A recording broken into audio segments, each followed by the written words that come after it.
Bueno, buenas tardes a todos los que estáis aquí acompañándonos.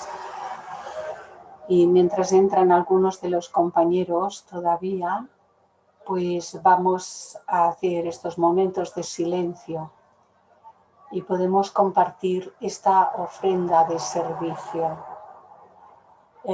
Hace 2 días atrás, cuando Ramón presentaba sobre las bendiciones, los que estabais recordaréis, la belleza de ese bendecirlo todo. Esta ofrenda de servicio también es ponerse en situación.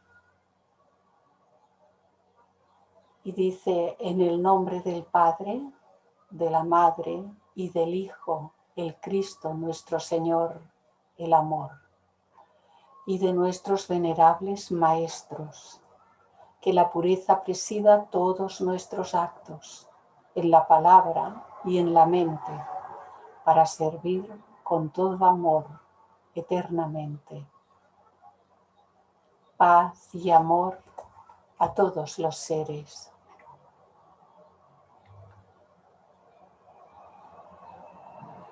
Paz y amor a todos los seres de todos los reinos en este nuestro planeta, nuestra casa, el hogar de todas las criaturas, nuestro hogar.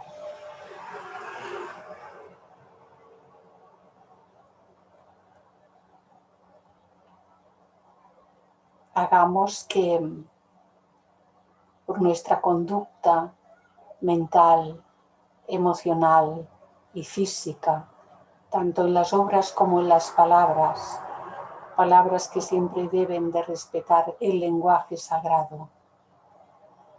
Por medio de toda esa actividad, formemos parte de los núcleos de fraternidad que a su mismo tiempo forman parte del gran núcleo de la fraternidad universal. Está en nuestras manos realizarlo y es nuestro cometido, más tarde o más pronto. Cuanto más pronto, mejor.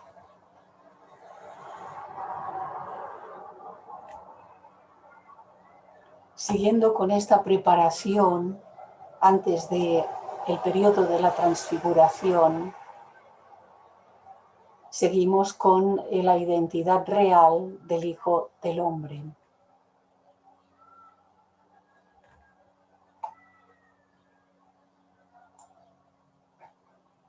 Al respecto, nos dice Geoffrey Hodgson: parece que los autores de los evangelios hubieran recopilado trozos de una colección de relatos sobre los viajes, las visitas, los contactos diversos con las gentes y las enseñanzas de Jesús a sus discípulos. Esos trozos se encuentran intercalados de una manera salteada, sin tener en cuenta el orden del tiempo ni los lugares. Es así como vemos que los versículos que vamos a considerar ahora no guardan hilación alguna con los precedentes. Y dice el Evangelio de Mateo: llegado Jesús a la región de Cesarea de Filipo, hizo esta pregunta a sus discípulos: ¿quién dicen los hombres que es el Hijo del Hombre? Ellos le dijeron: unos que Juan el Bautista, otros que Elías, otros que Jeremías o uno de los profetas. Díceles Jesús: ¿y vosotros? ¿Quién decís que soy yo? Simón Pedro le contestó: tú eres el Cristo, el Hijo de Dios vivo.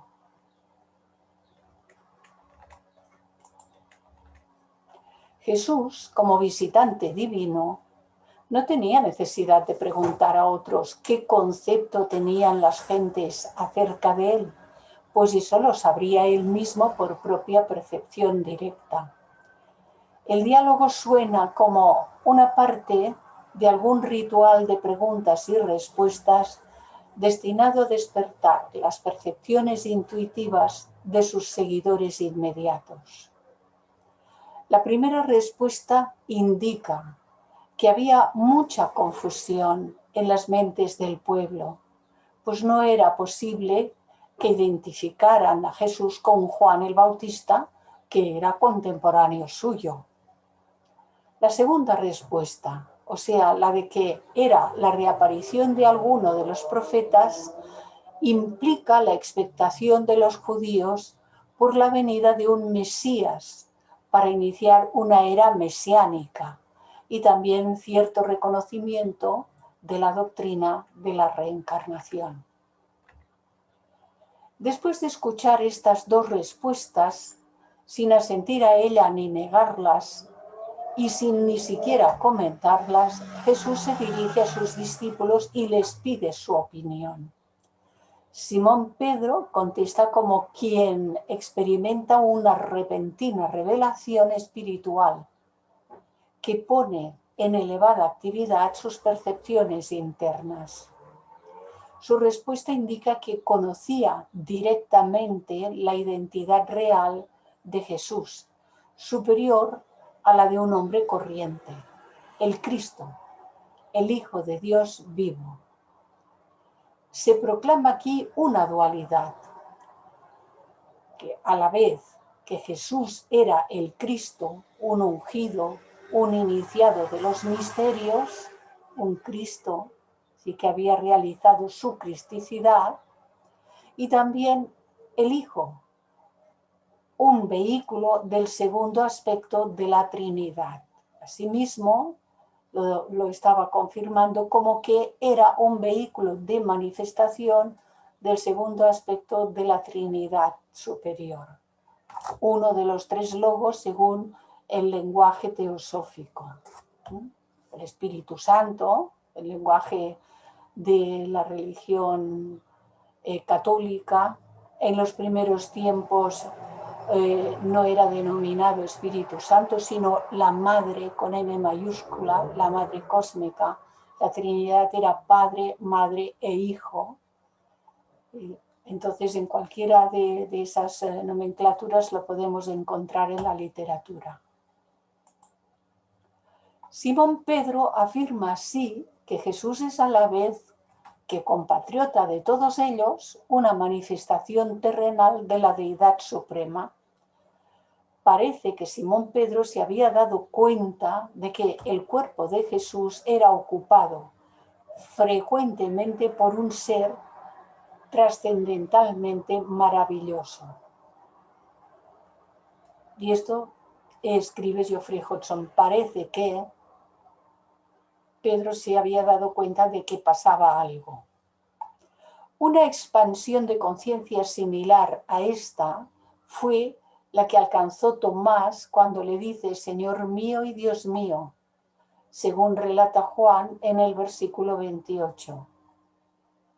También María, la madre de Jesús, guardaba en su corazón este mismo conocimiento, como lo muestra Lucas en el capítulo 1 de su Evangelio, al describir la anunciación, la entrada de María en un elevado estado de conciencia, en el cual, a través del cual, conoce la verdad espiritual. En los Evangelios no dicen si alguno de los otros discípulos disfrutó de esta misma experiencia, este estado de intuición que parece ser que era la que había tenido Pedro. Se limitan a la proclamación por Simón Pedro. En todo caso, la escena evocada mentalmente por la lectura de estos versículos es asombrosa. Los discípulos reunidos en torno a su maestro, sobre quien desciende una irradiación especial de la luz suprema, ¿sí? Sobre el que desciende una irradiación especial. Tomando entonces, sigue diciendo por boca de Mateo, tomando entonces la palabra Jesús, les respondió, bienaventurado eres, Simón, hijo de Jonás, porque no te ha revelado esto la carne ni la sangre.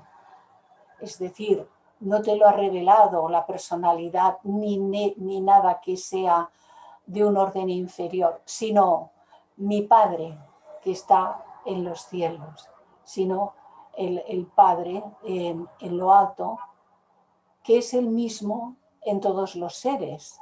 Recordemos que el Padre es Atma, que se expresa de forma individual en cada ser humano por medio de Buddhi y de Manas, y luego a través de las personalidades sucesivas en las que vamos encarnando cada uno. Pero aquel que es universal para todos los seres es Atma. No hay tu Atma, mi Atma, el Atma de aquel, el Atma del otro. Es Atma universal para todos. Y todos los seres pendemos a través de un hilo de vida divina, pendemos de este Atma, revistiéndonos de los vehículos por debajo de ello, por debajo de Atma. Esta respuesta que da Jesús, mi Padre que está en los cielos, es muy notable.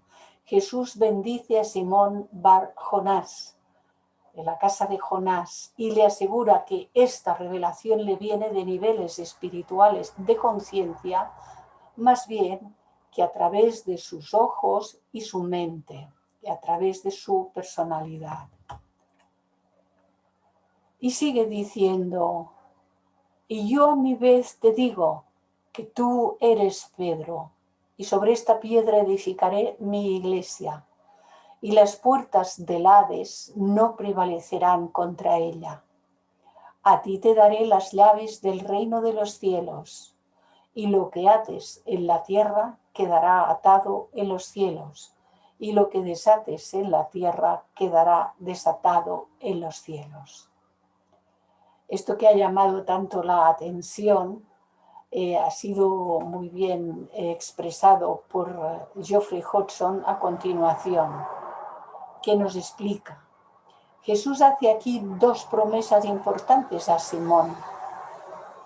Primera, construir su iglesia sobre la piedra o roca de esa fe con mayúscula. Aquí debí poner yo una mayúscula. Y segunda, darle las llaves del reino de los cielos. Es digno de tener en cuenta que estas promesas vienen como consecuencia de que el discípulo percibe la identidad real del maestro. El don de las llaves del reino es susceptible a varias interpretaciones. Las llaves pueden ser el conocimiento de aquellos principios con mayúscula, aquellos principios básicos o fuerzas causativas o poderes e inteligencias que laboran para que el universo vaya siendo modelado de conformidad a la ideación divina. Vamos a repetir esto. Las llaves pueden estarse refiriendo al conocimiento, porque el conocimiento es poder, el conocimiento con mayúscula es poder. Poder sobre aquello que se conoce, no sobre todo, no sobre aquello que se desconoce. El verdadero conocimiento con mayúscula es poder sobre aquello que se conoce. El conocimiento de aquellos principios básicos pueden ser cuando uno conoce las leyes del universo, las leyes que sostienen las galaxias, los sistemas solares, los sistemas planetarios, los reinos en la naturaleza, a nosotros todos, sí, aquellas leyes que nos sostienen, principios básicos o fuerzas causativas o poderes e inteligencias. Y esto aquí, fuerzas causativas o poderes e inteligencias, nos resume las jerarquías que trabajan constantemente en todos los planos de manifestación, desde lo más elevado y espiritual hasta lo más denso y material, materia densa en el físico, trabajan constantemente para que se cumpla la ideación divina que constituye el conjunto de la evolución en todo. Y sigue diciendo Geoffrey Hodgson, esto incluye el conocimiento del orden divino sobre el cual descansa el universo entero. Esto que hemos dicho, las leyes, todo, el conocimiento, y por el cual todos los seres y todas las cosas, incluidos los mismos átomos, y no solo los átomos del plano físico, sino los átomos más sutiles en el primer momento de la diferenciación. Ya hay diferenciación en la materia primordial. Ahí también se mueve todo. Incluso los mismos átomos ocupan una posición ordenada en el vasto plan cósmico. Semejante comprensión de cualquier ser, en este caso porque hablaba de lo que parece había comprendido Pedro, semejante comprensión implica ciertamente una captación intelectual del plan y de su expresión cíclica, una de las leyes, la ley de los cíclicos, la ley cíclica, y por medio de todas las leyes, su ejecución a través de edades sin término. La medición de los tiempos es tan vasta que se habla de eones y se habla de cifras de muchísimos ceros. En la doctrina secreta la señora Blavatsky da algunas pautas, pero en la mayor parte de toda su obra dice que no podemos entrar en las cifras. Los maestros en sus cartas también dicen no se puede entrar en cifras y números. Eso dice que corresponde a la iniciación más elevada de cualquier ser humano. Sigue diciéndonos Geoffrey Hodgson, el conocimiento de sí mismo y la conciencia espiritual conducen a la iluminación intelectual acerca de las causas y los cursos de todas las cosas. Esto provoca una profunda regeneración espiritual. Es como descorrer los velos uno a uno. Esto simboliza la famosa danza de los 7 velos, tan mal comprendida y de la que se ha hecho tan mal uso. La danza de los 7 velos, cósmicamente, ir quitando los velos que nos cubren la verdad, nuestros propios velos. Así que es como descorrer los velos que cubren los ojos internos y ensanchar el intelecto para comprender las energías causativas, para comprender aquellas primeras energías que ponen en marcha todo el cosmos.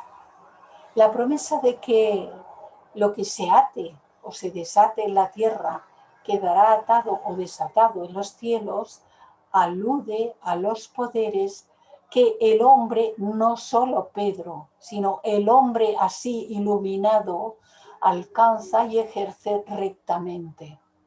Está claro que esta promesa no puede tomarse en su sentido puramente literal. ¿Qué es lo que ha hecho la Iglesia Católica? Que entonces lo que determina ciertas jerarquías eclesiásticas dice, pues esto está atado y no se puede desatar. No se refiere a este asunto la verdad de este aserto, de esta afirmación. La operación de la ley kármica impone limitaciones muy grandes, incluso a los así iluminados, esto es importantísimo, para el ejercicio de los poderes que han alcanzado, aquellos poderes que los iluminados, los iniciados de diferentes gradaciones han ido desarrollando. Pero la ley kármica impone limitaciones incluso a los más elevados iniciados. Nadie está por encima de la ley. Ningún hombre, por elevado que sea su desarrollo espiritual, puede interferir en las situaciones y condiciones kármicas de otro ser humano o del universo. Para comprender correctamente esta promesa hecha por Jesús a Pedro según el Evangelio, se requiere comprender bien los cambios internos y la armoniosa relación entre el yo interno y el externo de un iniciado. Entonces, sigue diciendo por boca de Mateo, mandó a sus discípulos que no dijesen a nadie que él era el Cristo. La gran revelación que Jesús hace a sus discípulos en este versículo es la de que él, su amado Maestro, era en verdad una manifestación terrenal de un aspecto de la deidad suprema, de un aspecto de ese Espíritu Santo que había bajado como paloma, etcétera, etcétera. Ellos vieron por sí mismos y les fue confirmado por él que estaba derramándose sobre el mundo una copiosa efusión del poder y sabiduría y amor del Altísimo, por medio, a través de todos los vehículos, hasta llegar a lo que veían afuera, Jesús. En el plano físico ellos veían a Jesús, lo cual quiere decir que como él había conectado todos sus vehículos, la efusión de vida divina podía alcanzar, bañar todos los vehículos y derramarse en todas direcciones y ser captada por aquellos que estaban en condiciones de desarrollo evolutivo para poderse dar cuenta, poderlas percibir, poderlas notar, esa clase de vibraciones. Sigue diciéndonos Geoffrey Hodgson. Esta experiencia directa es, en verdad, un secreto grande y misterioso que no había de estar pasándose como una pelota entre el populacho ignorante. Por eso les dice, no digáis nada. Parece que esta recomendación no se cumplió estrictamente, lo cual redundó en que Jesús fuera condenado a muerte. Porque hay una ley para los iniciados que se nombra, en la literatura teosófica se nombra en algunos lugares, es la ley del silencio. El iniciado está obligado por su propio compromiso, no le obliga a nadie desde fuera de sí mismo, pero al ser iniciado, aceptar todo lo que esa iniciación comprende, integra, entre ellos los compromisos, uno es el silencio. No debe hablar de aquello que no puede ser dicho y compartido. Y hay un riesgo grande en todo esto. En este caso, aquí alude Geoffrey Hodgson a que alguno se fue de la lengua y habló, y como luego todos repetimos y repetimos lo que hemos oído, y no me digáis que no, que ahora todo el mundo reenvía los WhatsApps y reenvía frases, ay, qué bonita, qué linda, que me ha gustado, que para aquí, que para allá, y a veces sin ningún análisis de si realmente aquello es correcto, responde a una enseñanza superior, o en su lugar puede estar confundiendo, como a veces ocurre. Aquí, pues lo que se indica es que alguien se fue de la lengua. Bien puede suponerse, sigue diciendo Geoffrey Hodgson, que esta efusión divina no llegó solamente en provecho de la humanidad, sino también de todos los reinos de la naturaleza que habitan en este globo tierra. Cada vez que una efusión semejante desciende de Dios por medio de un ser humano, esto que hemos visto de arriba abajo en la diapositiva anterior, toda la vida con mayúscula, la vida divina que mora en los minerales, en las plantas, en los animales, en los hombres, en los superhombres y ángeles, recibe un impulso que acelera su evolución por medio de la vida divina que mora incluso en los átomos más pequeños. Por lo tanto, fijémonos, pues un conglomerado de átomos formando células, etcétera, etcétera. Todo eso está lleno de vida divina que recibe impulsos para poder promover la evolución de las formas que está constituyendo.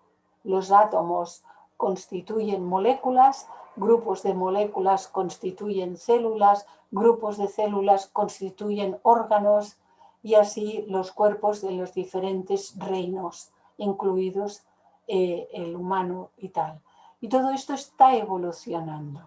No solamente el ser que en el caso de los humanos habita este cuerpo, el ser verdaderamente humano que somos, habitamos en este llamado templo por Pablo, el templo del Dios vivo, es el Dios vivo, nuestra verdadera naturaleza. Lo que pasa es que no tenemos todavía esa conciencia desarrollada, pero es eso lo que somos.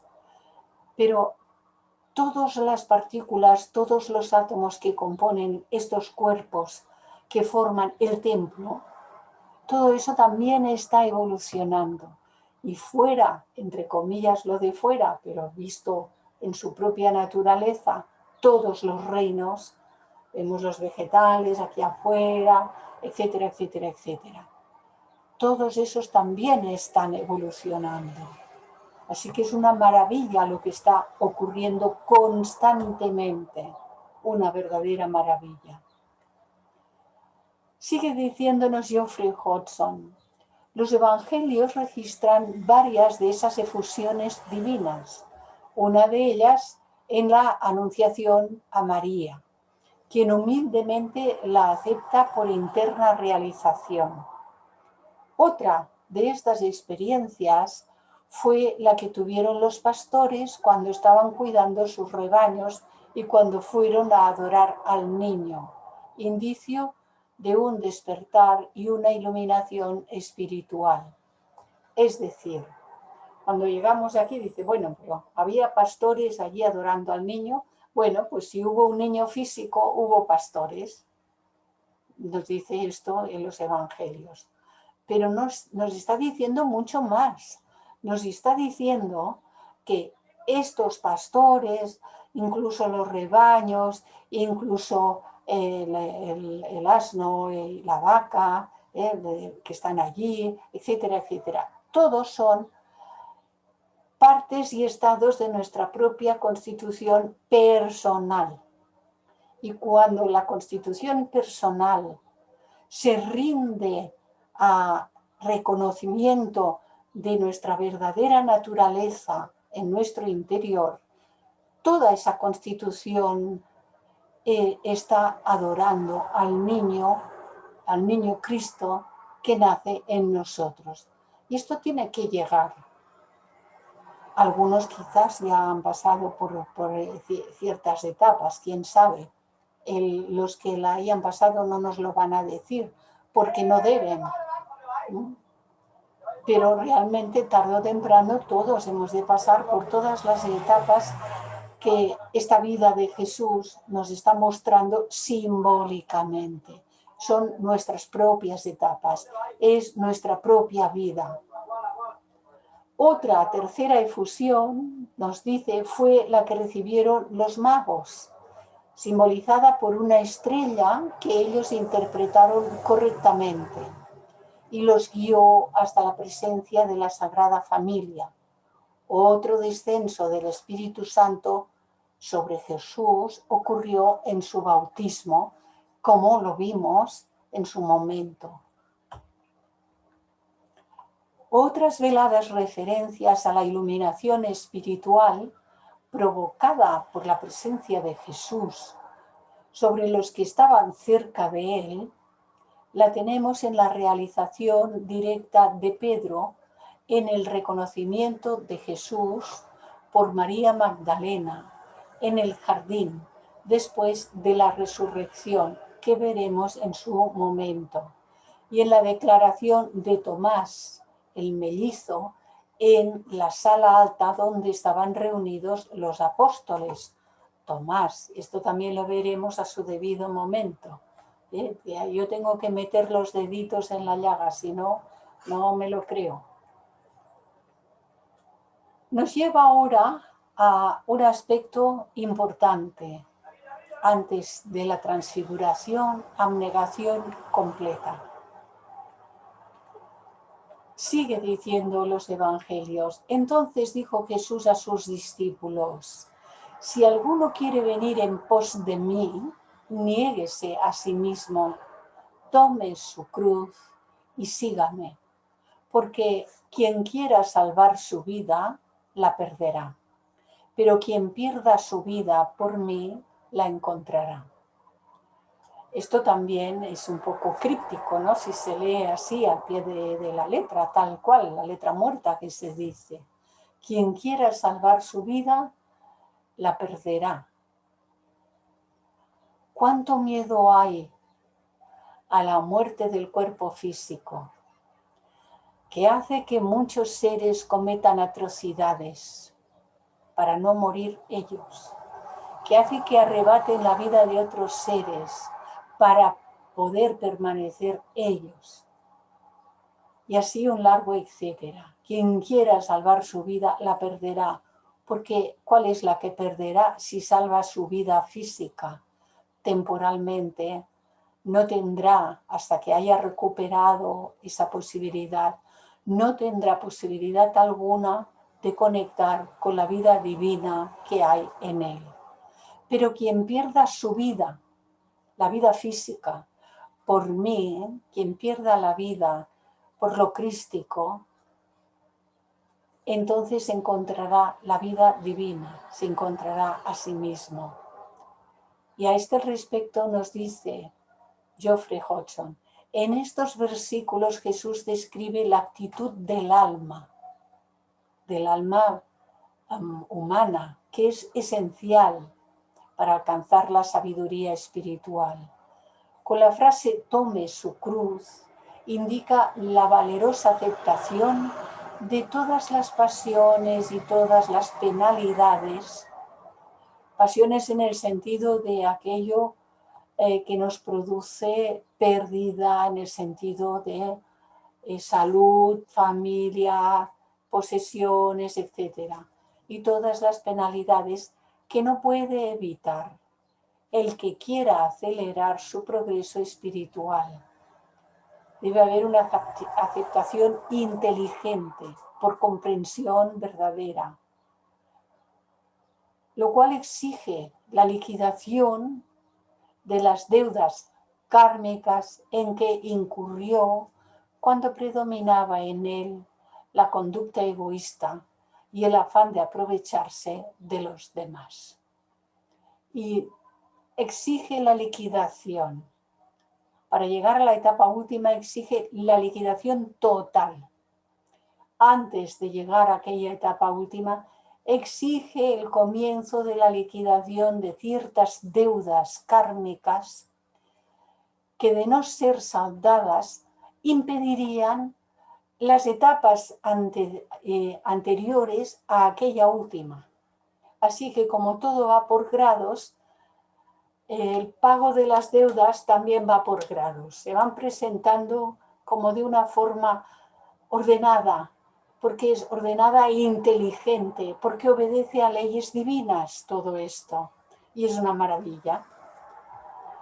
Y ahora el aspirante al discipulado tiene que aceptar y soportar inteligentemente las reacciones de semejante conducta.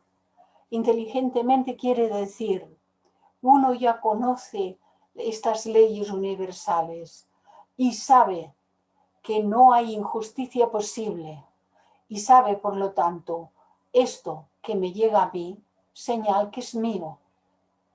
Entonces, si es mío, debo vivirlo, debo transitarlo y debo extinguir esta deuda kármica. Inteligentemente, eso es. las reacciones de semejante conducta, especialmente de la que causó dolor y pérdidas a otros, porque se van a presentar. Si las traemos como cuestión kármica, están en nosotros, es como una especie de registro kármico. Yo lo llamo a veces la mochila que traemos aquí, que es invisible, pero que no nos la podemos despegar. Podemos ir vaciando, pero a veces vaciamos y a veces llenamos, porque estamos todavía haciendo cositas y bueno.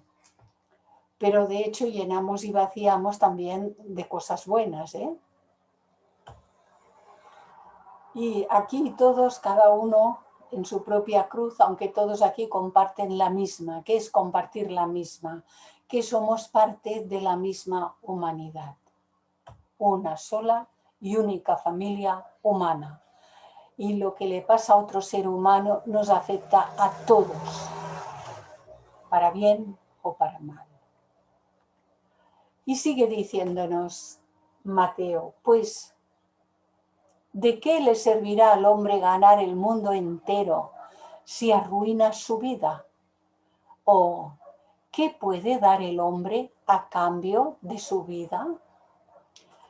Este versículo es una notable exposición de aquella ley de la vida espiritual, según la cual los intereses, deseos y afanes egoístas y todo apego a la existencia material y a las posesiones tiene que ser completamente trascendidos antes de poder experimentar esa realización trascendental que Jesús enunció como yo y mi Padre somos uno. Todo apego a la existencia material y a las posesiones. Algunas personas llegan a entender esto tan de forma externa y tan literalmente que empiezan a sacar cosas de la casa sin tener en cuenta que a lo mejor en la misma familia y en la misma casa viven otras personas que necesitan de esas cosas. Se trata de tener en cuenta todas las situaciones personales y familiares, aquello que afectará a los que tenemos más cerca, para no incurrir en infringir cosas que les pertenecen, les corresponden a ellos. Por lo tanto, el discernimiento tenemos que usarlo en todo momento, para todo. Las cosas pueden estar aquí. El problema está en si nos apegamos. ¿Y cómo sabremos si estamos apegados? Si no nos lo quitamos de encima, si no nos deshacemos de ello, si están en la casa y siguen estando en la casa. Pues bien, en ocasiones las cosas por sí mismas se pierden, desaparecen, se rompen, o nos las roban, o ocurre algo. Y nuestra respuesta ante cualquiera de esos acontecimientos es la que sirve como si fuese un termómetro. Nuestra respuesta es la medida. ¿Cómo estamos? ¿Estábamos apegados a esto o sencillamente, bueno, ha estado con nosotros hasta aquí y ahora ya no está más con nosotros?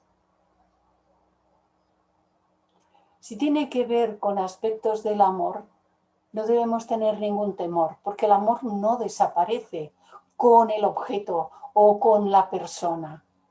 La persona puede dejar este plano si es su momento de marcharse de este mundo, o puede irse de nuestras vidas a hacer otras etapas de la suya propia, que debe realizarlas.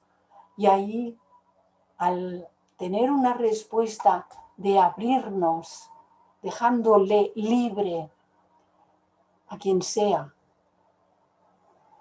dejándole libre, bendiciéndolo, deseándole lo mejor del mundo, que pueda realizar aquello que está buscando. Esa será la prueba de si estamos llenos de amor, pero sin el apego. O quizás descubramos que todavía tenemos mucho apego y que tenemos que trabajar mucho para transmutarlo. Bien, observemos y aprendamos de nuestros propios movimientos mentales, emocionales, físicos, con movimientos, acciones, con las palabras. Nosotros nos estamos expresando continuamente y por medio de esos movimientos nos podemos conocer, podemos saber más de nosotros mismos si somos realmente observadores, atentos a cada instante, aquí, ahora. Sigue diciéndonos, el hombre tiene que eliminar en sí mismo todo sentido de separatividad o de acentuada individualidad. El yo y el mi, wow, tienen que ir desapareciendo de nuestras vidas. Y esto ha de suceder antes de poder fundirse totalmente en el uno. Ha de suceder antes. Lo hemos de realizar autoconscientemente, voluntariamente antes. Y ha de suceder en la totalidad de los principios espirituales y la vida del universo. Fundirnos totalmente. Ha de perder el ser todo lo que hasta entonces ha venido asociando con la sensación de vivir separado de los demás. Si observamos nuestra manera de pensar acerca de los seres y de las cosas, pronto descubriremos cuánta separatividad hay todavía en nosotros. Y ahí hemos de trabajar para transmutarla. Algo importantísimo, porque toda esa separatividad, más allá de lo que es finalmente absoluta necesidad de la evolución, en el momento actual es el productor de todo el sufrimiento humano en nosotros mismos y de nosotros para todo aquello con lo que contactamos y por vibración, por expansión a todo aquello que vibra de la misma manera. Por lo tanto, tenemos una enorme responsabilidad. La sensación de vivir separados de los demás. Trabajemos en ello. Sigue diciéndonos Geoffrey Hodgson, al transmitir a sus discípulos esta verdad central, Jesús habla de sí mismo como personificación de esta actitud que él mismo ha aceptado, pues el gran ideal de la abnegación total es una necesidad enteramente universal y no se limita a un solo hombre, es el deber y de alguna manera la herencia de nuestra propia humanidad, porque es herencia divina, debemos realizarlo. Los instructores divinos personifican la vida universal. Ellos la están viviendo y la expresan por medio de todos sus vehículos. Si están encarnados, por lo tanto, también la personifican. Y sus consejos exhortan a todos los hombres por igual. Jesús establece una comparación entre lo temporal y lo eterno, entre la vida mundana con sus afanes de lucro y la vida espiritual con sus ideales de desinterés, abnegación y de carencia de deseos personales. Jesús pone ante los ojos de sus discípulos los valores pertinentes a esas dos clases de vida. La del mundo, que por muchos éxitos materiales que aporte, resulta de muy poco valor comparada con la vida espiritual, cuyos tesoros sobrepasan con mucho a todas las posesiones terrenales. Cuando llegamos a este tipo de comentarios, en ocasiones, pues oímos de hablar, y no solamente o en los grupos teosóficos, sino también pues fuera cuando estamos con otras amistades, con familias, o lo oímos, etcétera, ¿no? Sí, bueno, pero ¿y lo que disfrutamos ahora? Y luego, si nos volvemos tan espirituales, ¿Qué?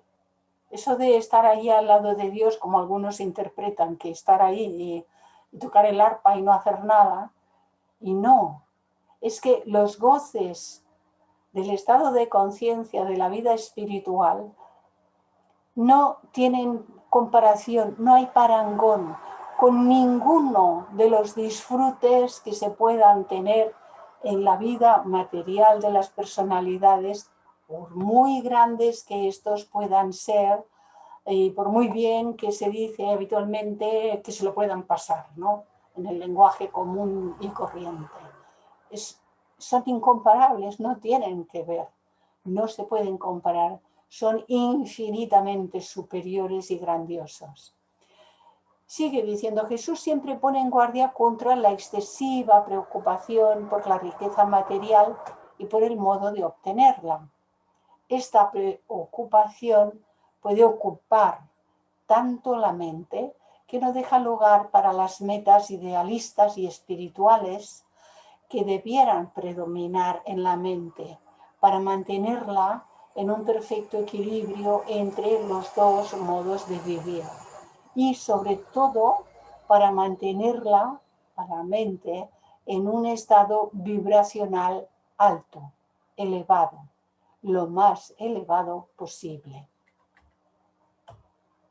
El maestro está llamando la atención de los discípulos hacia una decisión que todo aspirante debe tomar, que es la de retirar gradualmente el interés por la vida material y sus atractivos y dirigirlos hacia la vida interna con sus inconmensurables riquezas. Puesto que estas riquezas no son visibles ni tangibles, es necesario guiar a los discípulos para que escojan rectamente, en especial si se trata de principiantes. Bueno, pues nosotros somos aspirantes, pues más principiantes no podemos ser. Sigue diciendo, así se pone a prueba a la persona para considerar su etapa evolutiva, la edad de su alma, su edad evolutiva, y la sinceridad con la que pretende embarcarse en la vida espiritual. Se pone a prueba y se nos dice, y hay otros escritos en la literatura teosófica, que dice que nadie se exija más de aquello a lo que puede abarcar. Que no se exija más no quiere decir que no haga el esfuerzo por purificar todas sus actividades, porque siempre hay que hacer un paso. Hay una meta, a la meta se llega paso a paso. Si no damos los pasos, no hay manera posible de poder llegar a la meta. Ahora bien, como todo hay que hacerlo en la medida del desarrollo de la inteligencia, el discernimiento, la comprensión verdadera, que son facultades búdicas, y más tarde el desarrollo de la verdadera intuición espiritual, y aún más tarde y más adelante de la percepción espiritual sin velos, que es una gradación más elevada de esas facultades búdicas. Entonces, como lo hemos de ir haciendo graduadamente, lo que no podemos es engañarnos y pretender que si hoy estoy, y vamos a poner un ejemplo, si hoy estoy llena de deseos y de pasiones, y de pronto se me plantea algo de orden espiritual y por el tipo emocional astral de mi propia naturaleza, me encandilo y digo, esto sí, ¿qué tal? Y yo voy a ser. Y entonces me pongo a hacer tonterías, forzando situaciones y forzando una máquina que no está preparada para ciertas cuestiones. Todo debe ser hecho de manera inteligente, no forzada. Y empezar. ¿Cuántas cosas hemos de transmutar de nuestro carácter? Posiblemente muchas. Algunos no tantas, están ya más trabajaditos que la inmensa mayoría de nosotros. Pero entonces empecemos por alguna. ¿Cuál podría ser alguna para empezar? Alguna que nos produce mucho sufrimiento respecto de nuestras relaciones con los demás seres, con otros seres, que nos hace estar enfadados, que nos hace separarnos de los demás. Empezamos con una, no con todas, con una, pero con una, con firmeza, continuadamente, día a día, hasta que la consigamos.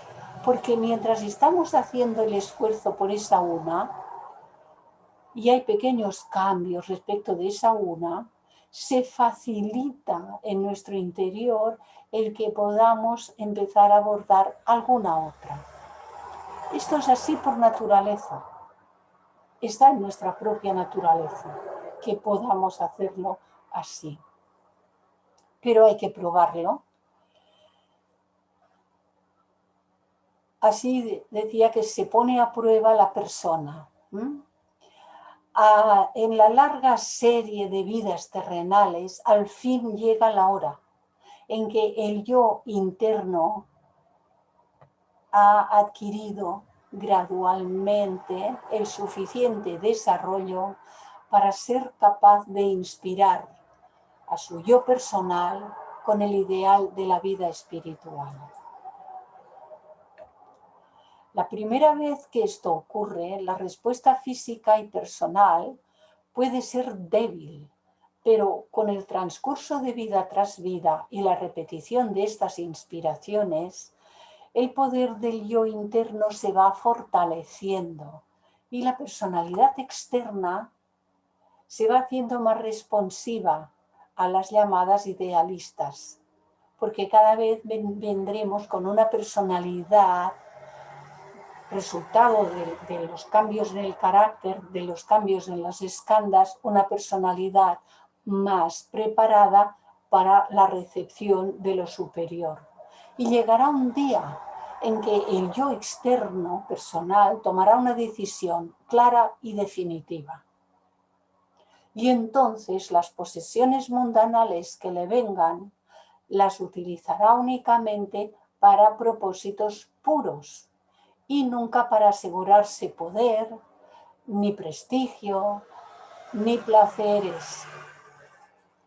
Porque el gozo experimentado por las cuestiones espirituales no tiene que ver con los placeres sensuales, y está hablando aquí de estos, ni ir en pos del poder terrenal, ni del prestigio, reconocimiento de que qué majos que somos y qué bien que lo hacemos y que nos van a poner una placa en la plaza del pueblo, ni los placeres sensuales, ni para hacer ostentación de nada. El que toma esta decisión, nos dice Geoffrey Hodgson, lo hace de modo natural y para siempre, porque ninguna otra alternativa ya merece su consideración. Dice, ¿por qué haces esto? Porque ya no puedo hacer otra cosa. Jesús pone a sus discípulos a recapacitar profundamente sobre estas cosas para que se den cuenta clara y precisa de la inevitable y esencial necesidad de la abnegación. Es una gran suerte para todo aspirante que estas palabras suyas hayan quedado registradas. La riqueza, como cosa que se recibe en custodia para administrarla, es permisible. Se recibe en custodia para administrarla bien, no para acapararla como el tío Gilito. Es permisible porque nos puede venir dada para ponernos a prueba y que veamos si somos capaces de hacer buen uso de todo ello. Pero la riqueza que se convierte en un objeto obsesivo no es permisible. Ya no es permisible para ningún discípulo, ni siquiera para ningún aspirante real. La primera atrae luz espiritual cuando la riqueza es usada de manera correcta. La segunda comporta oscuridad espiritual. Nos habla ahora de la justicia perfecta. Y por boca de Mateo dice, porque el Hijo del Hombre ha de venir en la gloria de su Padre, con sus ángeles, y entonces pagará a cada uno según sus obras. Esta declaración profundamente oculta tiene que ser de gran valor para todo estudiante sincero de la sabiduría divina. Puede analizarse desde varios ángulos. Algunos la verán como una promesa del regreso del Hijo de Dios en forma humana para iniciar una nueva era, reunir personas altruistas que estén listas para el discipulado y formarlas como agentes idóneos para establecer un nuevo orden mundial. Los ojos de los que saben estarán suficientemente abiertos, nos dice Geoffrey Hodgson, suficientemente abiertos místicamente para poder ver no solo la esplendorosa irradiación del Maestro, sino también las huestes angélicas que le acompañarán, ejecutando sus órdenes y respondiendo a los mandatos de su voluntad, que no es otra voluntad que la de la ley. Conforme a la enseñanza teosófica de la evolución, tanto del cuerpo como de la mente, llegará un día en que la intuición o percepción espiritual iluminará las mentes con el conocimiento de la unidad de la vida a través de toda la creación, que es la clave de la fraternidad humana. Este ideal de la fraternidad habrá alcanzado entonces tal predominio sobre los corazones y las mentes de los hombres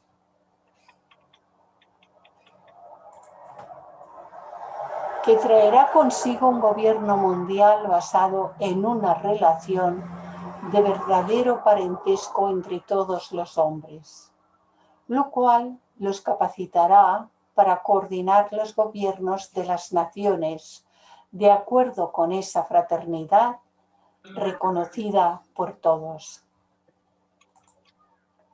En este sentido, también el Hijo del Hombre aparecerá en gloria sobre la tierra, acompañado por las huestes de ángeles mediadores que los individuos más avanzados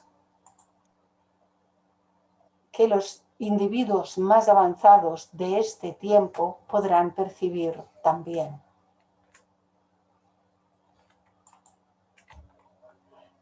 En un tercer sentido se cumplirá esta profecía.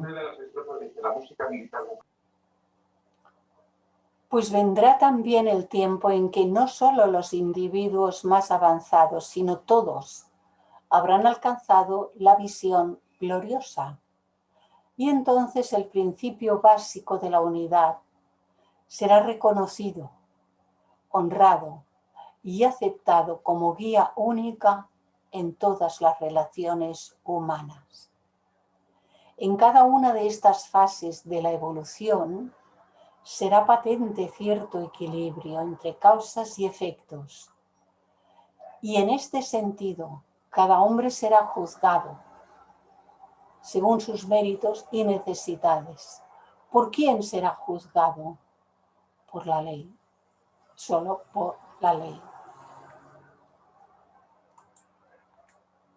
Otra capa todavía más profunda de sabiduría oculta puede percibirse en esta gran declaración profética.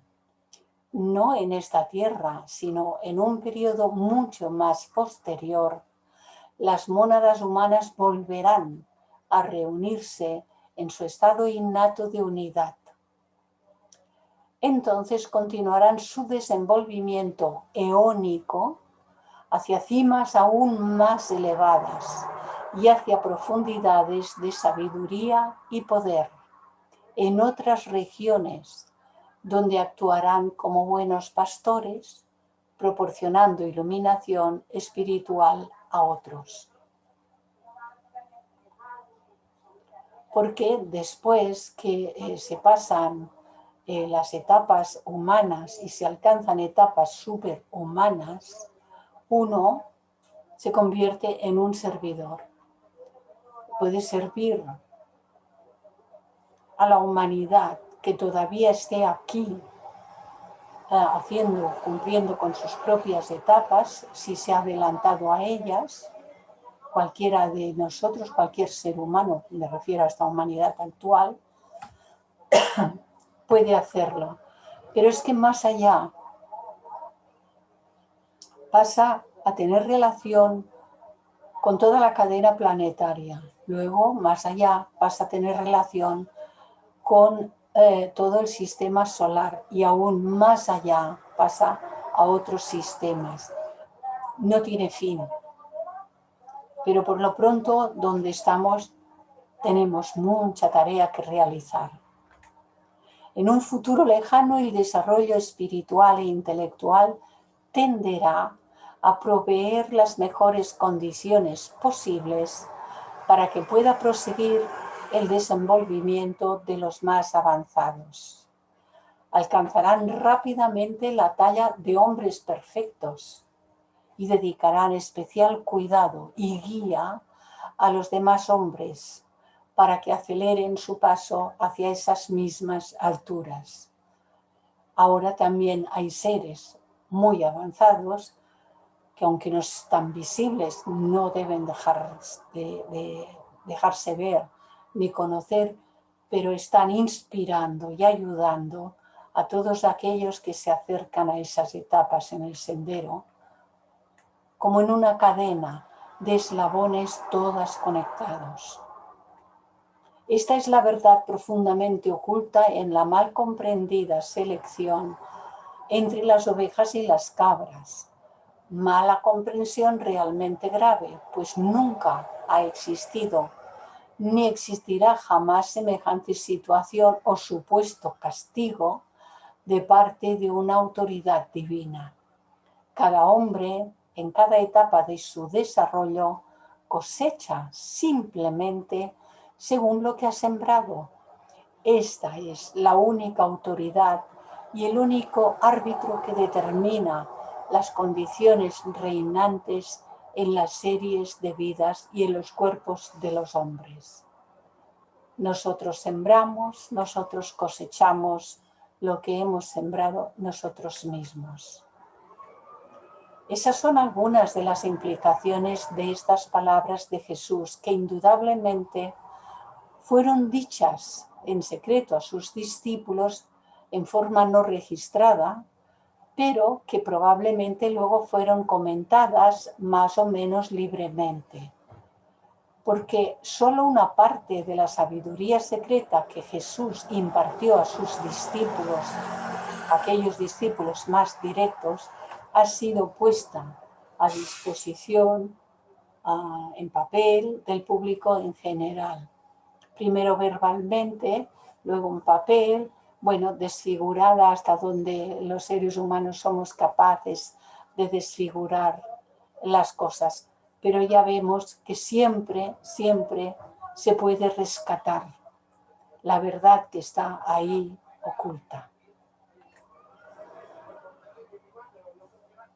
Vale. Y es aquí cuando llegamos a la puerta de la tercera iniciación, la transfiguración. Es por esto que antes de que podamos pasar aquí, es bueno que hagamos lo que os he anticipado al principio, que podamos darnos claramente cuenta de quién o qué es este ser llamado Jesús, más tarde llamado el Cristo, llamado por algunos el avatar de nuestra era, y ver claramente o comprender más claramente de qué se trata esto, porque nos puede ayudar. y nos puede ayudar a todos. Así que, bueno, dejamos de compartir el documento y si queréis hacer comentarios y levantar vuestras manos, pues adelante. Salomón. Bueno, pues como ya me voy, de una vez te pregunto. Muy bien, venga. A ver, mira, Clarisa, entiendo más o menos lo que significa la separatividad, pero lo que no entiendo muy bien es acerca de lo que acabamos de leer, dice la acentuada individualidad. Yo había entendido que individualidad corresponde a lo que no se puede dividir y eso es nuestra parte superior. Sí. Pero dice acá, o de la acentuada individualidad. ¿Qué me podrías explicar un poquito eso? Pues mira, va muy bien que lo comentes porque nosotros, como aprendices que somos, entre muchas otras cuestiones, tenemos que aprender a pillar los gazapos. Y tú, Salomón, acabas de pillar un gazapo, porque ahí debía decir personalidad, no, Okay. no individualidad. Así es que, Salomón, felicidades, has pillado el gazapo. Muchas gracias y saludos. Sí, no, el gazapo no lo he puesto yo, está en el texto. Pero bueno. Está bien que nos demos cuenta, ¿verdad? Ya muchas gracias. Salomón. Gracias, Majo, gracias, Salomón. Que te Gracias. vaya bien, nos vemos. Hasta luego y gracias. Hasta Saludos luego. a todos. Saludos. Emilio, ¿tienes abierto el micro? No la mano. Ah, perdona. Luego también, bueno, pues venga, Emilio. Ah, ¿sí o no? Vale, hay varios micros abiertos, pero ninguna mano. Alba, Ángela Murillo y María del Carmen. Alba. Bueno, yo sí, yo vi lo de individualidad, eso es bastante común en los textos teosóficos, pero como que personalidad lo relaciono con individuo, como aislado, separado, solo. Y la individualidad con mayúscula, que es la parte inmortal del hombre, como habla Taimi, eso ya para los que están más avanzados en la lectura, sabemos que es esa parte claro. Inmortal del hombre, los tres principios, mana, superior, mana, atma y buddhi, ¿no? Pero es muy común porque en realidad estamos siempre hablando de las cosas del mundo, de cómo nos vamos despegando de esas cosas del mundo, y entonces trabajando la personalidad y al individuo que somos en relación con los otros, para poder ver todo, percibir lo otro, esas percepciones como hermosos, están explicados en los evangelios, o sea, percibir esa que es lo espiritual, digamos, que ahí que siempre es un encuentro y es una unión y es una comunión que se percibe, digamos, ¿no?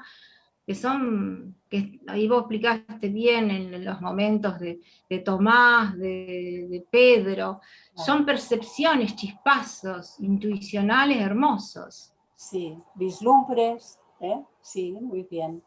Y el detectar depende del contexto de todo el párrafo, en este caso, claro. ¿No? En cualquier caso, dentro del párrafo, ¿de qué nos está hablando? ¿De lo de más abajo, la personalidad, o de la individualidad? Y así también con otras palabras, hay que detectar a qué se está refiriendo. Porque, bueno, yo suelo poner a veces mayúsculas cuando está hablando de lo superior, que no vienen, mayúsculas que no vienen en los libros. Y que entonces el estar escrito con mayúsculas, ciertas palabras, nos ayudan a relacionar lo que nos está hablando de lo superior. Con ego con mayúscula, pues el ego de la individualidad, el ego en el campo causal, ego con minúscula, el yo personal, porque claro, ego significa yo en latín, no significa otra cosa. Entonces el ego lo ponen por todas partes, pero unas veces se refiere a lo de arriba y otras veces se refiere a lo de abajo. Entonces, pero es bueno que nosotros aprendamos a darnos cuenta de, uy, ¿aquí qué hay, no? ¿Qué dice aquí? ¿No? Incluso a veces una coma por las traducciones, una coma mal puesta cambia el significado de lo que está diciendo. Y muy bien, así aprendemos, ¿eh? Como somos estudiantes, pues así aprendemos. Muy bien, gracias. Por favor. Gracias, Marisa. Yo estoy levantando. Ángela. Bueno, yo espero que lo que voy a decir no sea malinterpretado. Perdón. Yo creo que Jesús no quiso decir que fundaría una iglesia, ni Jesús, ni mucho menos el Cristo. Yo creo que eso lo tomaron los padres de la iglesia, tomaron esas palabras para fundar lo que ellos quisieron, ¿verdad?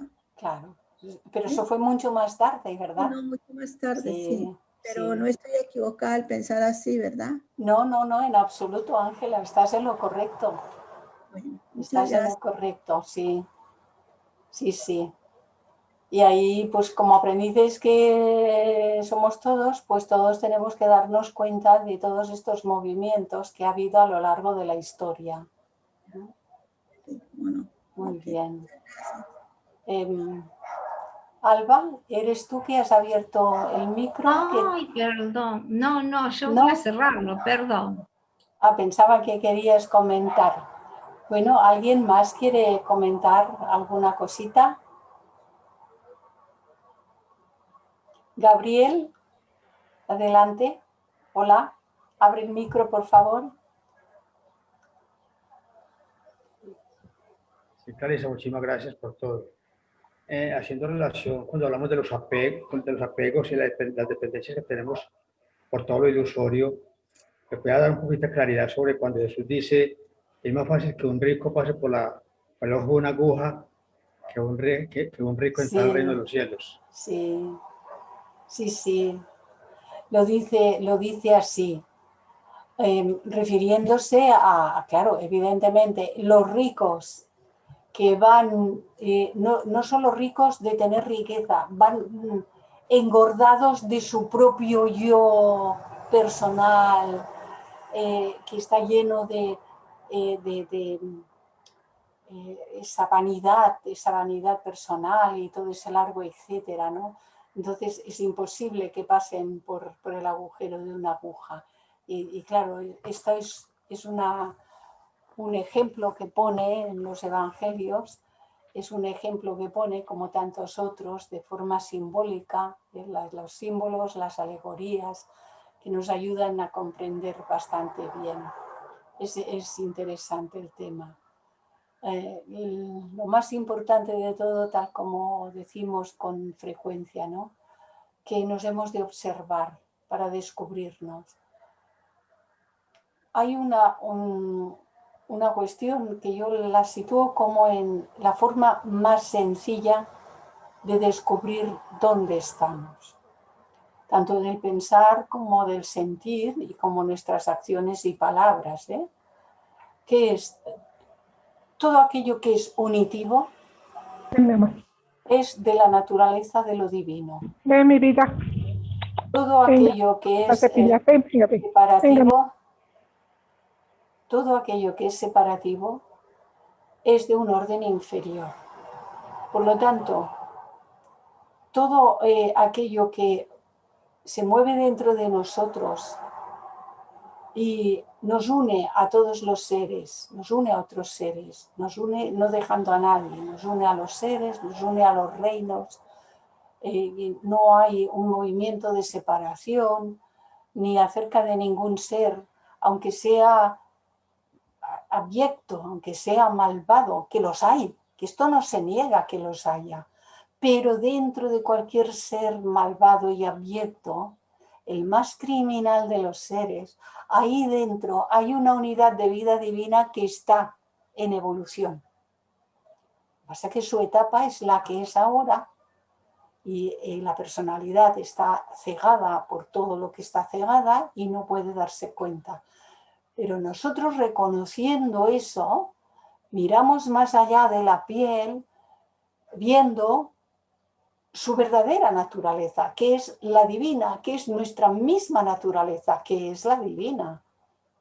Y entonces no se forma en nosotros un estado de separación en el sentido de que podemos inclusive tener esa compasión por aquel ser que se está generando unas cuestiones kármicas tremendas, tener verdadera compasión por aquel ser y abrazarlo. Porque, y lo he comentado muchas veces y parece una cosa dicha así medio en serio y medio en broma, en la casa no nos caben todos, pero en el corazón sí nos caben todos. En el corazón deben cabernos todos, que no quede nadie fuera de nuestro corazón. Ese es un estado, ¿verdad? Y nos hemos de dar cuenta de qué es lo que sucede. Si todavía hay separatividad en nosotros, lo descubriremos. Cuando se mueva algo y, ¡ay, este! ¡Ay, el otro! ¡Que no sé qué! Si nuestros movimientos, aunque no lo hagamos con las manos, yo ahora lo hago así porque me veáis, ¿no? Los gestos y tal, pero a veces uno no mueve el cuerpo, pero la mente habla y la mente no calla mucho. Todavía no está muy acostumbrada a permanecer calladita, ¿verdad? Entonces, nos tenemos que autodescubrir e ir transformando todo lo separativo en unitivo. Esa es la clave. Y eso es dicho con muy pocas palabras. Tenemos que transmutar todo lo separativo en unitivo. Chuy, has levantado la mano. Gracias, Clarisa. Pues como siempre, una excelente presentación. Con respecto a lo que decías que engordaba, te refieres por ahí nombraste a Gilito, al tío Gilito. Tío Gilito. Es un ejemplo muy bonito, ¿no? Ajá. Sin mencionar a ninguna persona. Okay. Fíjate, el ejemplo es válido, ¿no? ¿Qué hace el tío Gilito? Cuando lo veíamos en los dibujos, yo lo veía cuando tenía los niños pequeños, cuando tenía mis hijos pequeños, y entonces veíamos los dibujos y las cosas de su edad.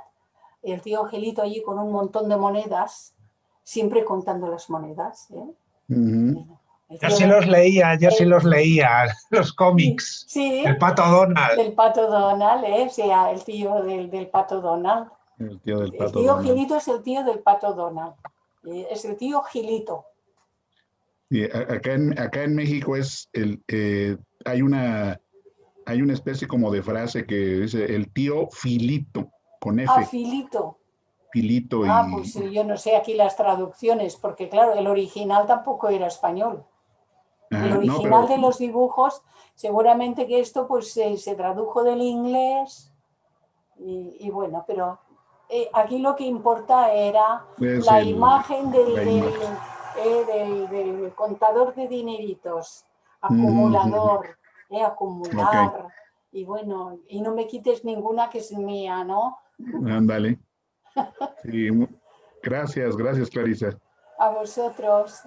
Victoria, has levantado la mano y Pedro también. No, yo no quería hablar, es que veía a Pedro que quería hablar y era para decirte que Pedro quería hablar. Vale, pues mira, ya está Pedro aquí, que ya lo he visto.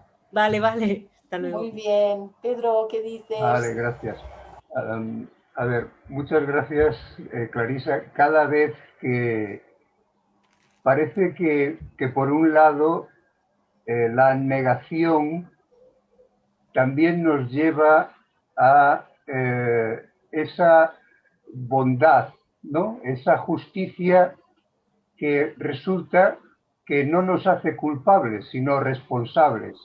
Y yo creo que si desde pequeños hubiéramos sabido esto de menos culpabilidad, hubiera sido todo mucho más sencillo, poder evolucionar pues aprendiendo de nuestros errores en vez de flagelarnos o lo otro soltarnos demasiado el pelo. Es decir, que andamos en la polaridad, ¿no? Claro. O mucha culpabilidad o mucho, bueno, pues paso de todo. Claro. Y en ese sentido me parece que es una justicia muy reveladora que a mí me hubiera gustado haberla conocido antes. Gracias. Vale, gracias Pedro. Pero claro, ahora lo podemos plantear a todos y a cada uno, incluida yo misma, porque también he vivido mis cosas en su momento, ¿no? ¿Y por qué nacimos en la familia de sangre en la que nacimos? Yo me podía preguntar y en su momento me hice las preguntas requeridas y siempre estaba ¿por qué? ¿Por qué? ¿Por qué? Hasta que arriba se cansaron y dijeron vamos a hacer que esta mujer se encuentre con Jaime y que le explique esto de la teosofía porque no nos deja ver ¿por qué? ¿Por qué? ¿Por qué? ¿Por qué? Entonces por medio de Jaime, que era un teósofo, me llegó la teosofía y respuestas a los porqués. Pero claro, ¿por qué nace uno en la familia de sangre esta y no en otra? Naceremos en una familia teosófica cuando nos hayamos hecho acreedores, merecedores de nacer ya en ella. Y ya desde niños tener una influencia distinta, ¿no? ¿Por qué hemos tenido el colegio que hemos tenido? Que son, bueno, pues, a ver, hay escuelas Waldorf a las que nosotros no hemos tenido ningún acceso. Hubo escuelas Montessori a las que nosotros no tuvimos ningún acceso. Ha habido escuelas Krishnamurti a las que nosotros no hemos tenido ningún acceso. Y en cada país hemos tenido acceso, por nuestro lugar de nacimiento, a las escuelas y a la enseñanza del lugar y del momento, de la etapa. ¿Y por qué no las hemos tenido con profesores de madurez teosófica que nos hayan en la familia y luego en la escuela inculcado? No, todavía no nos tocaba. No nos tocaba. ¿Cuándo cada uno de nosotros ha llegado a algo? Porque a mí esto me llegó con 34 años, porque no conocí yo a Jaime antes y vivía en Terrassa, Jaime. Y a pocos metros de donde yo vivía tenía él la barbería. A pocos metros de donde yo vivía, Jaime Escoí, el teósofo, tenía su barbería. Y yo no le conocí hasta que llegó la hora. Porque antes no era la hora. Porque yo tenía que pasar unas etapas kármicas fuertes y después también más etapas kármicas. Después de conocerle a él, después de conocer la teosofía, más etapas kármicas. Incluso pues más fuertes o igual de fuertes. ¿Quién puede medir y pesar eso? Pero muchas y muy fuertes. Pero ya con el respaldo de la teosofía que iba yo comprendiendo. Esto hacía que las etapas kármicas muy fuertes yo las pudiese vivir de una manera distinta a cómo las habría vivido sin ese respaldo de la teosofía. Cambia mucho. Poderse plantear esto que llega es mío, ¿cómo tengo que afrontarlo? Esto que llega es de cada uno.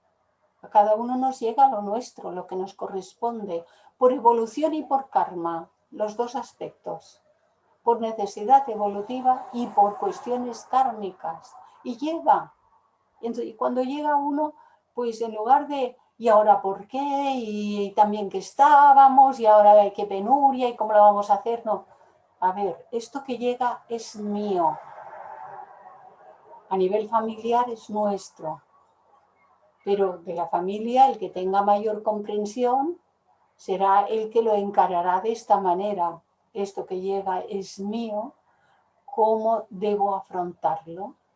Y discernir cuál es la respuesta, que no la reacción, cuál es la respuesta, cuál la actitud, cómo debe uno afrontar aquello, cuál el comportamiento, hemos de ir o no hemos de ir, hemos de llamar o no hemos de llamar puertas, me refiero papeles, ventanillas, a veces son cosas que nos hacen mover muchas cuestiones. Una enfermedad grave. Esto es mío. ¿Cómo he de afrontarlo? Es mío. Me ha llegado a mí porque es mío. La ley no se equivoca. Cuando uno siente contrariedad, el que está en un error es uno mismo porque ignora. Si siento contrariedad, yo estoy en una posición de ignorancia. Entonces, esto que llega es nuestro, de cada uno. Y cuando se afrontan las situaciones desde este conocimiento, que es una aceptación basada en el conocimiento e inteligente, entonces tenemos mayores herramientas con las que resolver. Si tiene solución, se da la solución, y si no la tiene, se cruza por la negrura de lo que esté pasando y se cruza hasta que se termina. Las pruebas vienen y vienen para todos, de una manera o de otra, de una manera o de otra. A veces vienen con un aviso previo.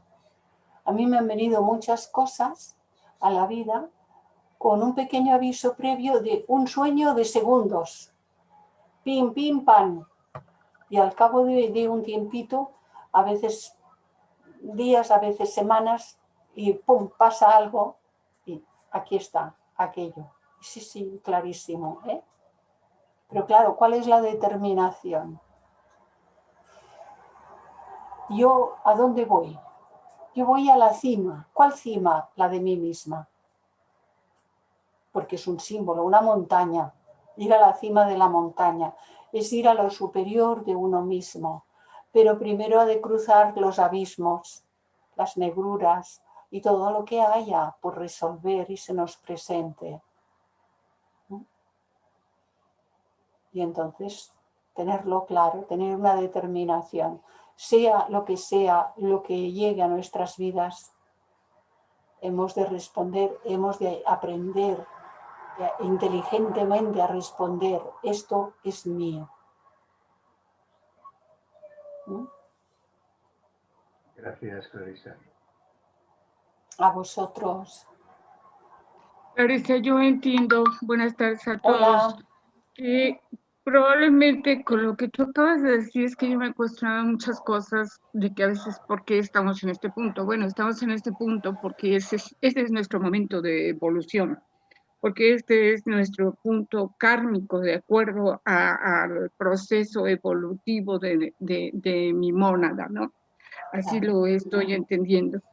Entonces, estar en este ahora, recibiendo estas enseñanzas, es así como que ya he trabajado en beneficio de los demás para poder tener acceso a estos estudios, para poder empezar a conocerme a mí misma y para poder empezar a hacer esa transformación, que es lo que ya nos está dando una evolución más consciente, más objetiva dentro del conocimiento de uno mismo.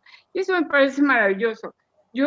A mí me llamó mucho la atención un párrafo que leíste, donde dice que las mónadas continuarán con su desenvolvimiento cósmico hacia cimas aún más elevadas y hacia profundidades de sabiduría y poder en otras regiones. Y entonces yo pienso que a lo mejor estar aquí ya en este momento, recibiendo estas enseñanzas, estamos empezando a subir esa montaña, ese conocimiento, estoy empezando a elevarme, porque no todas las personas tienen acceso a estos conocimientos y tampoco hay algunas personas que lo tienen y no se acaba de entender. Entonces, como que estar empezando a entender estas mismas, quiere decir, o yo lo estoy asimilando a que me estoy empezando a conocer o a entender a mí misma. Sí. Gracias, Claro, Clarisa. esto es progresivo, claro que sí. Y me encantó, bueno, estos últimos días, he hecho así como que una reflexión de que me siento diferente, de que me siento bien, estupendamente conmigo misma. Y yo me pregunto, ¿qué está pasando? Y bueno, ¿qué es lo diferente que he estado haciendo? Y lo diferente que he estado haciendo en esta pandemia es estar pegada a la laptop con las conferencias. Y he estado alimentando a mi mente y he estado poniendo atención a lo que se dice en las conferencias. Y eso me está ayudando a conocerme a mí misma, a empezar ese camino de ascenso hacia esa montaña, hacia esa cima, hacia ese otro mundo. Y me siento extremadamente bien. Muchas gracias, Clarisa, y a todo el equipo que han estado trabajando en esta pandemia tan fuerte, porque al menos yo creo que así como a mí, a muchos nos ha hecho mucho bien. Pues gracias. Me alegro, porque seguro que los cambios que uno está haciendo, cada uno en su etapa y en su lugar, significa que puede apreciar cambios en su relación consigo mismo y cambios en su relación con los demás. Cambios en la relación con los demás tienen un significado muy importante. Cuando la relación con el mundo que nos rodea mejora, es un buen indicador. Comparto realmente el pensar de esa señora. Realmente es así. Muy bien. Muy bien. Pues, aunque yo por ahí tengo un dejo así de no sé si de tristeza, porque mi mamá, que en la Argentina, en el momento que ella vivió y en la ciudad, que no estaba la teosofía, tenga la doctrina secreta, haber yo heredado eso y no haberla aprovechado realmente, que a veces digo, tantas preguntas que le hago a ustedes, la hubiese podido aprovechar a ella, me queda, pero dije, bueno, algo me dejó y por algo estoy acá. Emilce, mira si te dejó, que te trajo a este mundo. ¿Qué más quieres? Bueno, pero aparte de todo pero lo eso, demás no tocaba. Si tú hubieses tenido el momento propicio, pues le habrías preguntado. Pero no era la hora. La hora te está llegando ahora, pues bien. Sí, sí. No importa la edad que tengamos, el tiempo que estemos todavía en este plano, aprovechemos, ¿verdad? Y ya está. Y lo demás, el pasado ya cumplió su cometido y no se puede recuperar nada. Hicimos lo que sabíamos. Nadie puede hacer otra cosa distinta que la que sabe a cada momento. El saber es relativo, me refiero. Pero nadie puede hacer más que por la capacidad que tiene en un momento dado. No nos podemos culpabilizar ni sentir tristes. Todo esto no es un alimento bueno. No, hicimos lo que pudimos. La culpabilidad no es real, no existe, es un invento de las personalidades. Porque la ley no funciona por culpabilidades, la ley funciona por responsabilidad kármica. Y no es lo mismo responsabilidad que culpabilidad. La culpabilidad es un estado mentoemocional que es negativo, que es enfermizo, puede llegar a estadios de mucha gravedad. La culpa puede llevar a una persona a arrebatarse la propia vida. Sí, sí. Fijémonos que es una cuestión que hemos de eliminar de nuestras vidas. No somos culpables de nada, somos responsables. Es distinto, muy distinto. Bueno, gracias. A todos vosotros. A ver, todavía veo dos manos. Chuy, no sé si es porque la quieres. Sí. Ah, porque está Malú ahí contigo Sí. también. Mónica, ¿qué tal? Hola, buenos días, tardes, noches. Clarisa, como siempre, cada vez que te escucho me quedo impactada. Y concluyendo lo que han dicho María Eugenia y ahorita Emilce, yo desde chica, cuando me llevaban a la iglesia, para mí era un ritual hermosísimo, hasta que empecé a entender muchas cosas, pero ya más grande. Siempre me preguntaba infinidad de cosas y nunca tenía la respuesta, hasta hace poco, porque yo he buscado en diferentes áreas una respuesta a quién soy yo. Incluso un día me dijo Chuy, es que hay que buscar eso. Pues es que yo ya sé, así bien sácale punta. Yo sí sé quién soy, pero para nada. Entonces, me gusta, no estoy aquí con él, pero estoy atrás de sí. En las labores inherentes a mi puesto. Sí. Y te escucho y me llenas de mucha luz. Los comentarios que se hacen, lo que tú hablas, como tú lo manejas, como tú lo expresas, como tú lo dices, en serio, yo sí estoy esperando cada jueves esto. Y me doy cuenta que tengo que direccionar mi camino. Todavía me encuentro piedritas, pero ahí estoy. Bueno. A veces son piedrotas, pero los escucho y muchísimas gracias. A vosotros. Gracias. Gracias a vosotros. Marcela. Perdón. Perdón, que ibas a decir algo más. Sí, algo nada más para comentar de lo que decías. Es pregunta, no sé si sea pregunta o así lo entiendo yo.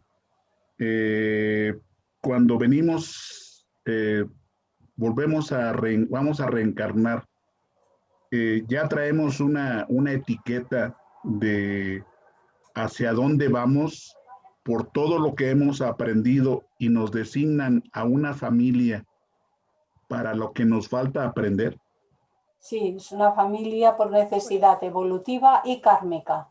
No es una elección, porque cuando estamos en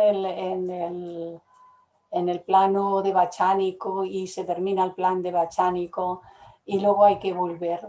Allí no hay ninguna personalidad para decir yo quiero nacer aquí o no quiero nacer allá, no está todavía conformada la nueva personalidad. Lo que está es el ser en el campo causal y el ser en el campo causal está a disposición de la ley. Entonces son las dos cosas, tanto la necesidad de evolución se combinan los dos aspectos, se combinan muy bien los dos aspectos, la necesidad evolutiva y la cuestión kármica. Ok. Gracias, Clarisa. Gracias, Clarisa. Está muy bien. A vosotros. Marcela. Sí, ¿se escucha? Sí. Ok.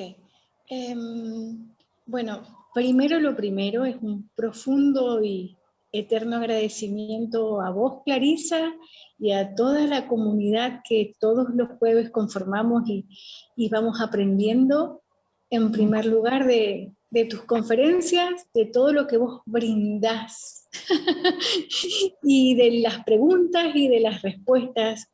Para mí es de un valor inconmensurable. Y a lo largo de todo este tiempo y en esta conferencia es como que me resuena de manera especial, digámoslo así, ciertas palabras o ciertas frases como cuando hablas de la liquidación de la deuda kármica, que nuestro cuerpo causal es el que tiene la conciencia para discernir conforme a nuestra evolución individual, pero que a su vez en realidad estamos dentro de una red más grande. Todos somos mini sistemas dentro de un entramado de sistemas. que no sé hasta dónde llega o si tiene algún fin, ¿no? Y es como que me pone a pensar de cuál es el desafío que hoy tenemos en lo individual en primer lugar, con esa responsabilidad de la que venimos hablando, que no es culpa. Eso es muy de las religiones o muy de las culturas, en donde en realidad es un factor, un condicionamiento de control, a mi modo de ver. Y de cómo en realidad tenemos que, y esta pandemia nos ha unido en un punto en donde todo está visible. Si bien hay mucho culto y que no para todos nos es visible, porque depende del camino de cada quien, esa revelación y esa develación, estamos en un punto en donde la responsabilidad es tan grande y ya no es solamente el estudio, me parece, lo cual sí obviamente es importante, pero estimo que de lo que se trata es de anclar en nuestro ser interno realmente esa mente abstracta. Sí. Porque si no lo anclamos, vamos a seguir repitiendo con diferentes vestimentas, con diferentes colores. Y hoy por hoy más que nunca se muestra cómo los niveles de conciencia se reflejan inclusive en lo político, en lo social, en lo individual. No es lo mismo vivir en un país que en otro, en una geografía que en otro. Y ahí es donde reside el trabajo de cada quien, ¿verdad? De esa aceptación y esa resignación en algún punto, resignación entendida como ver para aceptar, para internalizar y generar la acción correcta. Sí. Y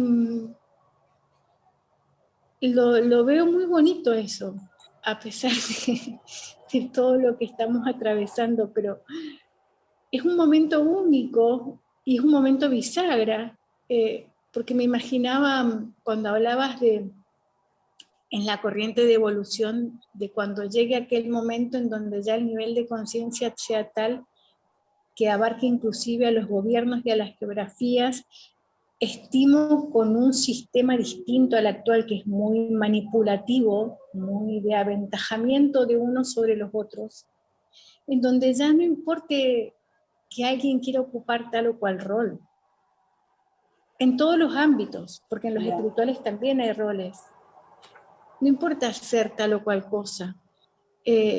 Lo que creo que va a llegar a ser más importante es que cuando a uno le llegue el momento de la partida biológica, que no encuentre a nadie, en el fondo. Ya. Claro, Que, es un estado de la conciencia. Ahora sí, mayormente es separativo, ¿no es cierto? tal cual, sí. Es Si trascender eso. Claro. Si imaginamos a la jerarquía de maestros, de grandes adeptos, que hay gradaciones, gradaciones infinitesimales. Y todos están trabajando. Y no tienen ningún conflicto. Y cada uno hace las tareas que le tocan. Y no hay. ¿Por qué no hay? Porque tienen un estado de conciencia de unidad. Y como están en el estado de conciencia de unidad, aquello es que tú eres más que yo sé menos que tú, y aquel me ha pasado delante, y mira, el otro va al despacho del jefe y le habla, bla, bla, bla, para ver si le da un mejor puesto. Y claro, y todas las batallitas que hay en el mundo del comercio, el mundo del dinero, el mundo de la política, y todo está basado... Las ideologías, cómo velan y ciegan a las personas. Claro, pero que todo está basado en la separatividad. Blavatsky lo llama la herejía de la separatividad. Así, cuando hace un ratito hemos comentado todo lo que sea separativo hay que transformarlo en unitivo. No hay otra solución, dicho muy escuetamente, o sea...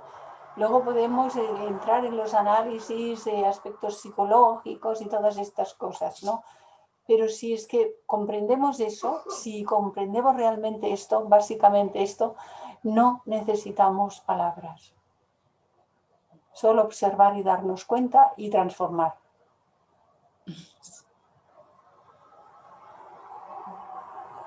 Ay.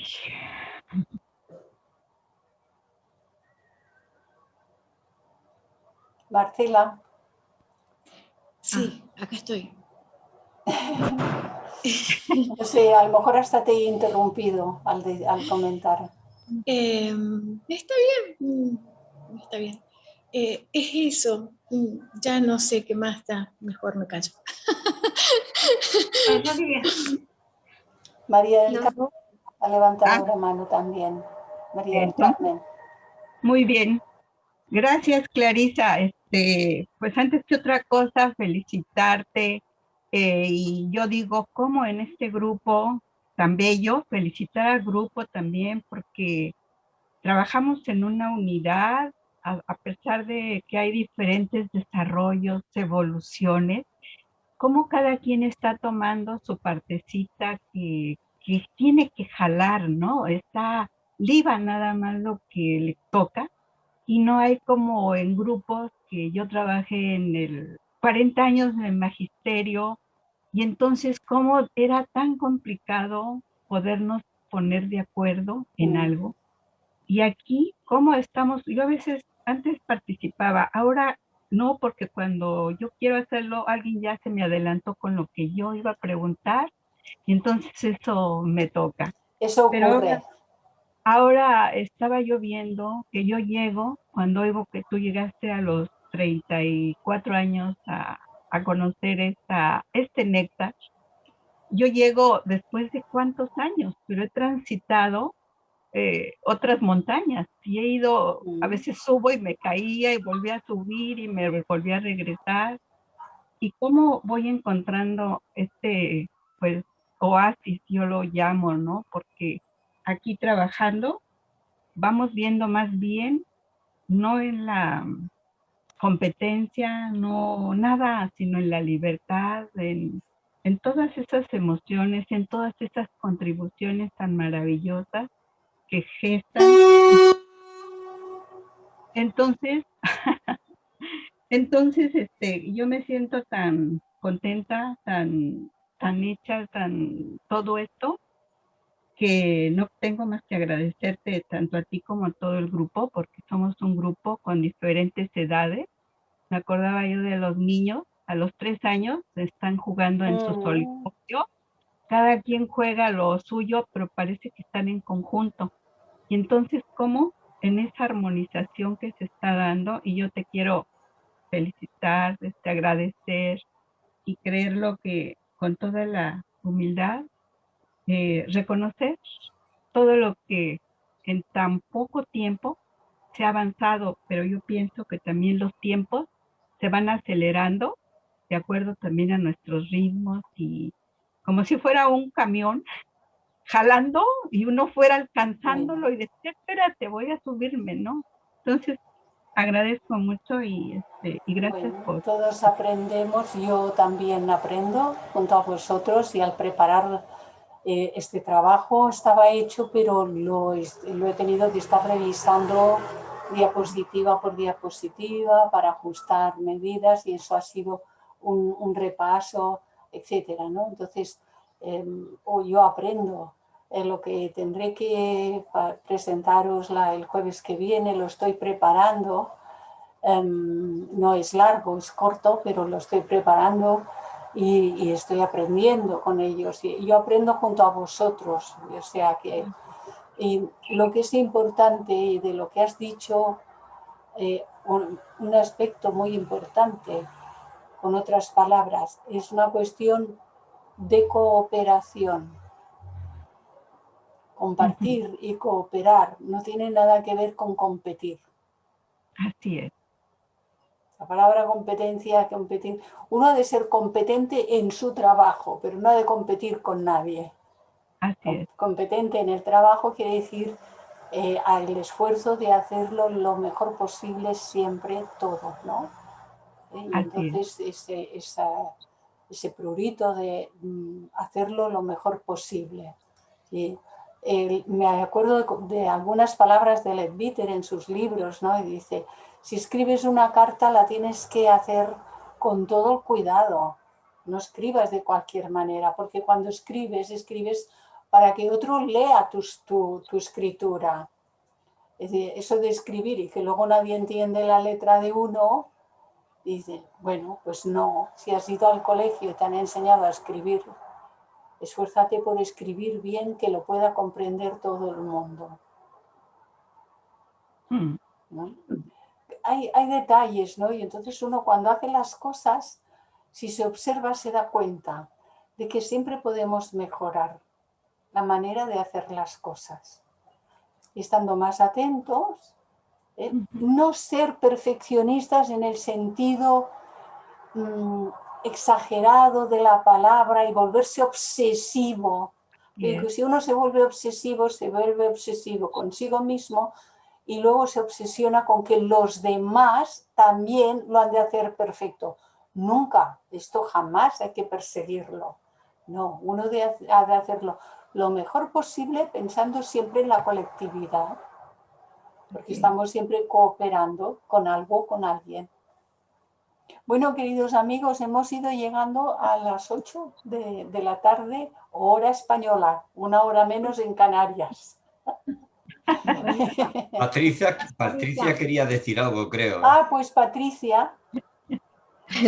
Sí, bajé la mano porque para no extendernos más, pero también agradecerte, Clarisa. Para mí este fue un tiempo de un aprendizaje infinito.